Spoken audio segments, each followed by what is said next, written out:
मटर का क्या पता है? मटर आप क्या कर रहे हो काव्या? मटर को मटर को ताती में बन रही हूँ। क्या बनाओगी आप? क्या? मैं नहीं बनाऊँ, मैं नहीं बनाती हूँ। कौन बनाता है? मम्मी। क्या बनेगा? ये चाय मम्मा। क्या है? ये जो उसने कटोरी में था वो ये आप ये मटर छील के क्या बनाओगे? चीर के मैं नहीं बनाती हूँ। कौन बनाता है?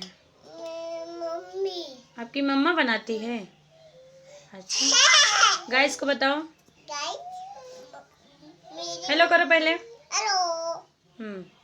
गाइस, आप जानते हो मटर ग्रीन ग्रीन होते हैं। कौन सा कलर होता है मटर? ग्रीन कौन सा कलर? ग्रीन। ग्रीन।